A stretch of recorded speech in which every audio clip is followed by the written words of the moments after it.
Have you ever been the one who cared more? The one who texted first? Who showed up first? Who tried the hardest while the other person barely looked up from their phone? And then one day, you stopped. You stopped chasing. You stopped explaining yourself. You stopped begging for a seat at a table that never wanted to set one for you. And something strange happened. The same people who ignored you started noticing you. The same people who never texted back started texting first. The same people who acted like you were replaceable started acting like they made a mistake. What if I told you this isn't luck? It isn't a coincidence. It isn't some petty game you played to win them back. It's psychology. It's human nature. And the Stoics understood it over 2,000 years before modern psychology gave it a name. By the end of this video, you'll understand the exact inner attitudes, not tricks, not manipulation, but genuine internal shifts that make people who once ignored you suddenly desperate for your attention. And more importantly, you'll learn why you'll never need that attention again once you have it. Welcome back to Stoic Forge Explained, where ancient Stoic wisdom helps you master modern life. 2,000 years ago, men like Marcus Aurelius, Seneca, and Epictetus faced betrayal, rejection, and indifference, the same wounds you're carrying today. They didn't have therapy. They didn't have self-help books. They had discipline, reflection, and a brutal honesty about human nature. This isn't quick motivational fluff you'll forget by tomorrow. This is timeless philosophy, tested by empires, exile, and loss. And it still works today because human nature hasn't changed. Only the screens have. Let's begin. Lesson 1. The silence that speaks louder than words. Have you noticed how the moment you stop chasing someone, they suddenly start wondering where you went? It feels almost cruel. You spent months, maybe years, trying to get their attention. And the second you finally let go, they come looking. Here's the psychology behind it. People don't value consistency. They value contrast. When you're always available, always forgiving, always the first to reach out, you become predictable. And predictable things get ignored, not because you're unworthy, but because the human mind stops paying attention to what never changes. Marcus Aurelius wrote, "You have power over your mind, not outside events. Realize this, and you will find strength." He wasn't talking about relationships directly. He was talking about where your power actually lives. Your silence isn't punishment. It isn't a strategy to make someone chase you. It's simply you reclaiming the only thing you ever truly controlled, your own responses. When you stop performing for someone's attention, you stop feeding their comfort. And comfort, once removed, is deeply felt. Your silence was never empty. It was the loudest thing you ever said. Lesson 2. Detachment is not coldness, it's clarity. Have you ever tried so hard to keep someone close that you lost yourself in the process? You laughed at jokes that weren't funny. You agreed with things you didn't believe. You shrank yourself just to fit into a space someone else barely valued. This happens because we confuse attachment with love.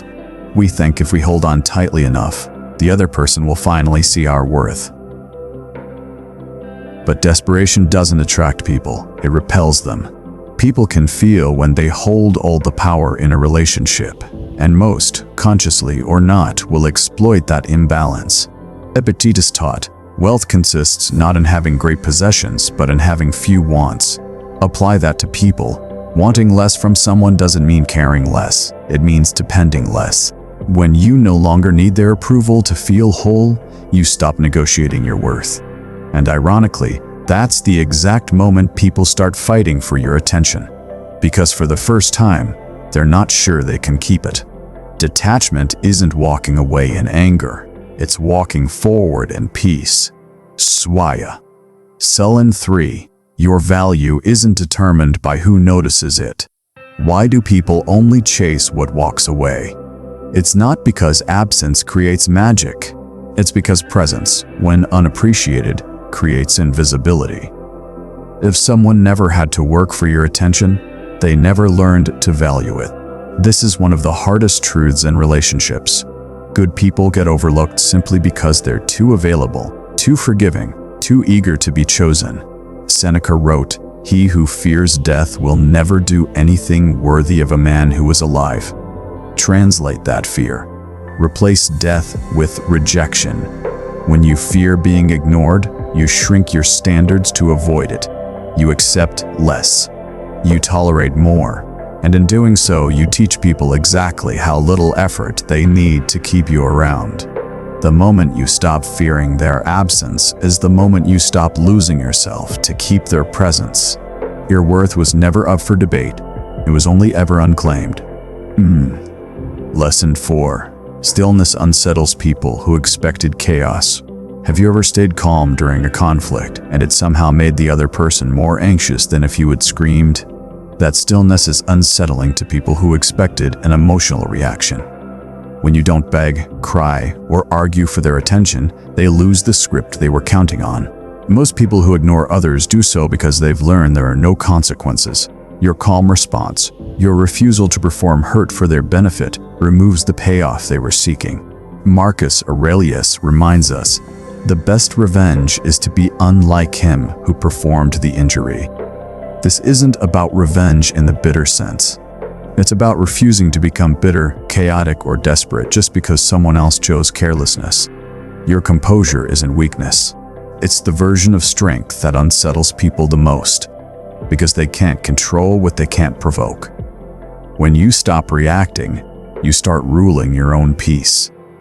And peace, once achieved, is impossible to steal back. Lesson 5. Self-respect is louder than any apology you're waiting for. Have you ever waited for an apology that never came? You replayed the conversation in your head. You imagined the perfect moment they'd finally say, "I was wrong." And that moment never arrived. Here's the truth. Waiting for closure from someone who caused the wound gives them power over your healing. Some people will never apologize. Not because they don't know they hurt you, but because acknowledging it would require humility they haven't earned yet. Epictetus said, "No man is free who is not master of himself." Freedom doesn't come from someone finally admitting fault. It comes from you no longer needing that admission to move forward. Self-respect means closing the chapter yourself, not waiting for permission to turn the page. The people who once ignored you will eventually feel the weight of their silence. But you don't need to witness it to be free of it. Lesson 6. Confidence without an audience is the rarest kind. Why do we only feel confident when someone's watching? Real confidence isn't performed for an audience. It's private. It's the quiet decision to keep showing up for yourself, even when no one applauds it. Many people chase validation on social media, at work, in relationships, because they've never built confidence that exists independent of approval. And ironically, that hunger for approval is exactly what makes people easy to ignore. Neediness is loud. Confidence is quiet. Seneca wrote, "It is not that we have a short time to live, but that we waste a lot of it." Don't waste your days performing worth for people who never asked to see it. Build confidence in rooms where no one is clapping. That's the version of you people eventually can't stop noticing, because it's real and real things don't need an audience to exist. Lesson 7. Boundaries are a form of self-love, not punishment. Have you ever set a boundary and felt guilty for it? That guilt is manufactured by people who benefited from you having none. A boundary isn't cruelty. It's clarity about what you will and won't accept. People who ignore you initially test how far they can push before you push back. When you finally draw a line, some will call you cold, dramatic, or difficult. That reaction isn't proof you did something wrong. It's proof the boundary was necessary. Marcus Aurelius wrote, "Waste no more time arguing about what a good man should be. Be one." Being good doesn't mean being endlessly available. Sometimes the most disciplined, stoic thing you can do is simply say no, without explanation, without apology, without waiting for approval. Boundaries don't push good people away. They only remove the ones who are never planning to stay. Lesson 8. The discipline to not explain yourself. Have you ever felt the need to justify every decision you made just to avoid someone's disappointment? That habit drains you slowly. It teaches people that your choices are open for debate, that your peace is negotiable, that your boundaries are optional. The strongest people you know rarely explain themselves excessively, not because they're arrogant, but because they've learned that explanations often invite arguments, and arguments often invite manipulation. Epictetus said, "First say to yourself what you would be, and then do what you have to do." Decide who you are before anyone questions it. When your identity isn't built on someone else's approval, you stop needing to convince them of your choices. Silence, in this case, isn't avoidance, it's discipline. People respect what they can't argue with, and you can't argue with someone who isn't defending themselves. Choi P.S. Lesson 9. Letting go is the ultimate display of power. Why does walking away feel like losing when it's actually the opposite? We're taught that holding on shows strength and letting go shows weakness. But the Stoics believed the reverse. Clinging to something that no longer serves you, a person, a friendship, a version of respect that was never real, is what actually weakens you. Letting go isn't giving up. It's refusing to keep investing in something that offers no return. Marcus Aurelius wrote, "Everything we hear is an opinion, not a fact. Everything we see is a perspective, not the truth." The story you told yourself, that you needed their approval to be enough, was only ever a perspective, not a fact. Letting go of that story is the moment your power returns. And power, once reclaimed, is deeply attractive to the very people who once dismissed it. Lesson 10. Becoming unbothered is the final transformation. Have you ever wondered what it actually feels like to stop caring what someone thinks of you? Not out of bitterness, but out of peace? That state isn't numbness. It's mastery.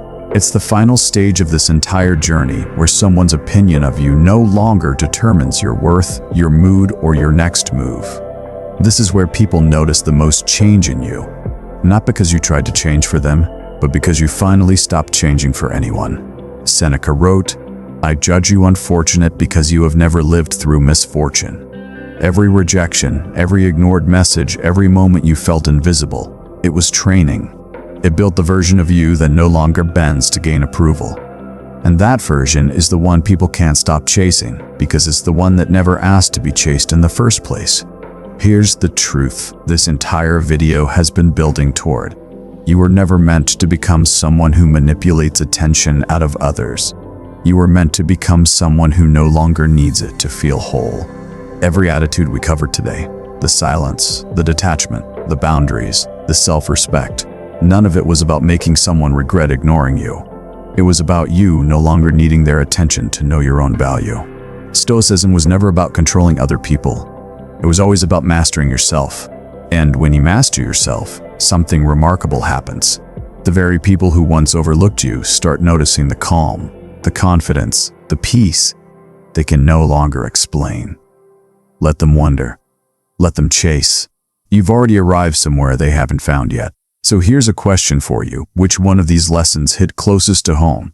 Tell me in the comments below. If this video gave you even a moment of clarity, give it a like. It helps this channel reach more people who need to hear it. And if you want more timeless Stoic wisdom for modern life, subscribe to Stoic Forge Explained. We'll see you in the next one.